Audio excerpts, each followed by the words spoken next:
মাগুরার মোহাম্মদপুর উপজেলার বিনোদপুর ইউনিয়ন জাতীয়তাবাদী দলের আয়োজনে কর্মী সমাবেশ অনুষ্ঠিত হয়েছে। বিস্তারিত দেখুন মোহাম্মদপুর উপজেলা প্রতিনিধি জাহিদুল ইসলাম সেতুর তথ্যচিত্রে। শুক্রবার বিকালে বিনোদপুর বি.কে মাধ্যমিক বিদ্যালয়ের মাঠে রাষ্ট্র মেরামতে তারেক রহমানের ৩১ দফা বাস্তবায়ন ও সাংগঠনিক কার্যক্রমে গতিশীলতা আনার লক্ষ্যে এই কর্মী সমাবেশ অনুষ্ঠিত হয়। বিনোদপুর ইউনিয়ন বিএনপির সভাপতি মোহাম্মদ বারিক বিশ্বাসের সভাপতিত্বে সমাবেশে প্রধান অতিথির বক্তব্য দেন কেন্দ্রীয় নির্বাহী কমিটির vice chairman advocate Nitai Raychaudhuri. বিশেষ অতিথি হিসেবে উপস্থিত ছিলেন জেলা বিএনপির সাবেক সহ সভাপতি বীর মুক্তিযোদ্ধা অধ্যক্ষ মোহাম্মদ মতিউর রহমান, জেলা বিএনপির সাবেক যুগ্ম আহ্বায়ক অ্যাডভোকেট খান রুকনুজ্জামান, অ্যাডভোকেট মিথুন রায়চৌধুরী ও উপজেলা বিএনপির আহ্বায়ক অধ্যক্ষ মইমুর আলী মৃধা।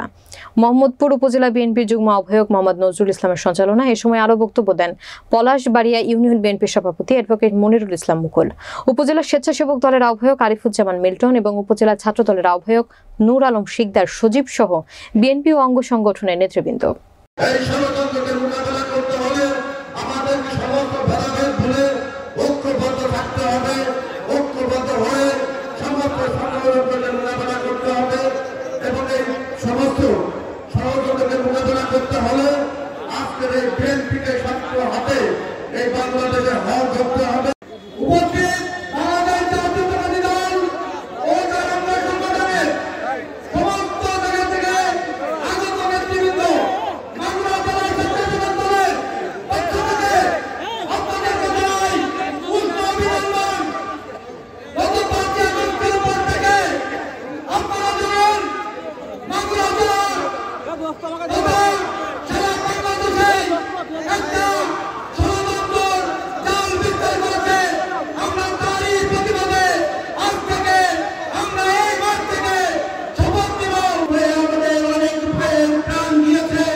কিন্তু আপনার খেলতে থাকেন ৩০১টি পালিয়ে গেছে, সমস্ত পৌরসভার মেয়ররা পালিয়ে গেছে, সিটি কর্পোরেশনের মেয়ররা পালিয়ে গেছে, উপজেলা চেয়ারম্যানরা পালিয়ে গেছে, ইউনিয়ন চেয়ারম্যানরা অধিকাংশ পালিয়ে গেছে, এখানে জেলা পরিষদের চেয়ারম্যানরা পালিয়ে গেছে,